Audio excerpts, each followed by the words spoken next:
Tajsisul kubur wal bina 'alaiha. Hukum membatu dan mendirikan bangunan kuburan. Hukum membatu dan membangun kuburan.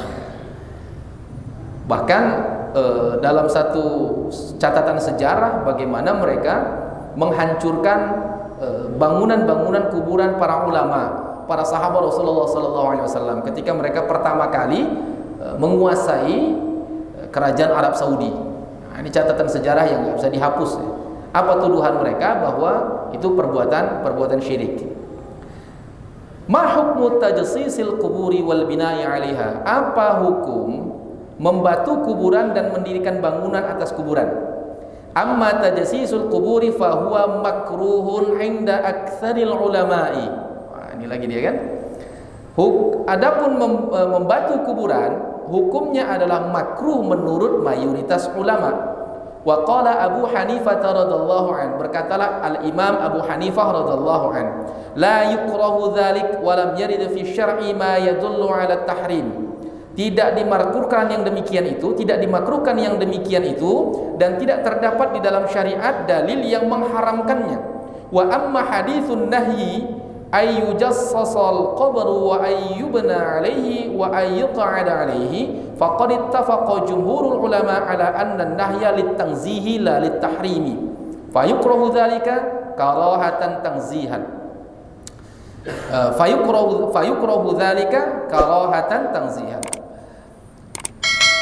Adapun hadis tentang larangan membatu kuburan dan mendirikan bangunan kuburan atau duduk di kuburan, maka sepakat para jumhur ulama bahwasanya larangan itu litangzih. Larangan itu menunjukkan kemakruhan, bukan pengharaman. Fa yukrahu dzalika karahatan tangzihan. Maka dimakruhkanlah perbuatan itu dengan makruh tangzih. Jadi para ulama menilai hadis yang disampaikan oleh Rasulullah berkaitan dengan larangan membatu kuburan itu menyatakan hukumnya makruh, tidak sampai haram. Wa ammal bina'u 'alal quburi faqad dzakara ulama fi dzalika tafsilan. Adapun mendirikan bangunan terhadap kuburan, maka para ulama menyebutkan beberapa penafsilannya, beberapa rinciannya. Hukumnya tidak sama, bergantung kepada alasan kenapa kuburan itu dibangun. Apa kata para ulama? In kana fi aradin mamlukatin li nafsihi aw li ghairihi bi idnihi fa huwa makruhun wa la yahrumu. Jika seandainya kuburan itu berada di tanah yang dimilikinya sendiri atau di tanah orang lain berdasarkan izinnya, boleh dibangun kuburannya di situ, di batu, ya. Maka hukumnya makruh. Wa la yahrumu, tidak diharamkan, makruh. Sawa'un akana al-bina'u qubbatan aw ghairaha, sama saja apakah bangunannya itu berbentuk kubah yang menutupi makam atau selain daripadanya, atau hanya sekedar untuk dibuat batas begitu saja.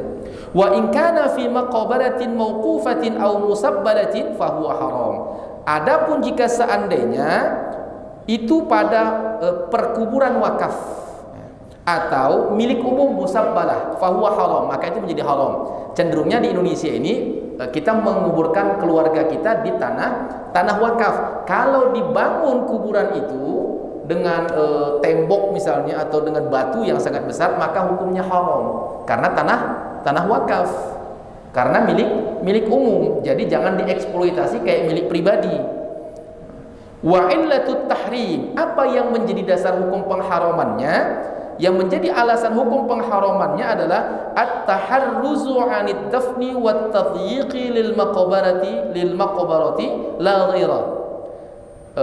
Karena akan mempersulit pemakaman dan akan mempersempit lahan perkuburan, bukan selain daripada itu. Jadi dasar hukum pengharamannya bukan berdasarkan hadis Nabi itu, tapi berdasarkan ilat hukum yang lain. Karena ini tanah wakaf, karena ini milik umum, jangan dieksploitasi, karena akan mempersulit orang lain nanti mau dimakamkan di tempat yang sama, dan akan akan mempersempit lahan kuburan. Oleh sebab itu jangan dibatu. Kalau dibatu maka hukumnya haram kalau itu tanah umum. Istathna ba'dhum qubur as-salihin wa a'immatil muslimin. para ulama mengecualikan kuburan orang-orang soleh dan para imam muslimin.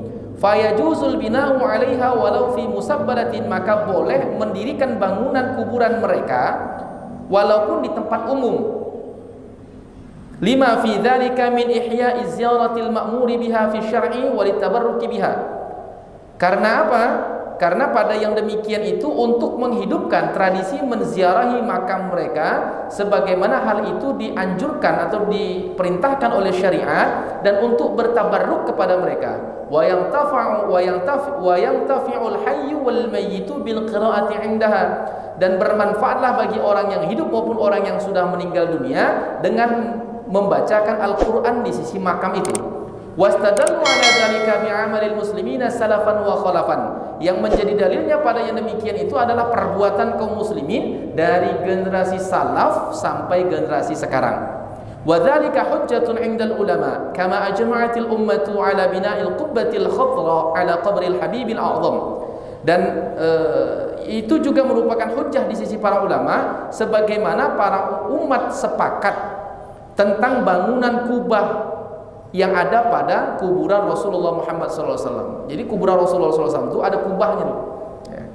Ini menjadi alasan tentang kebolehan membangun kuburan. Kuburan siapa? Kuburan para ulama, orang-orang saleh, para wali, agar apa? Menghidupkan tradisi berziarah ke makam mereka.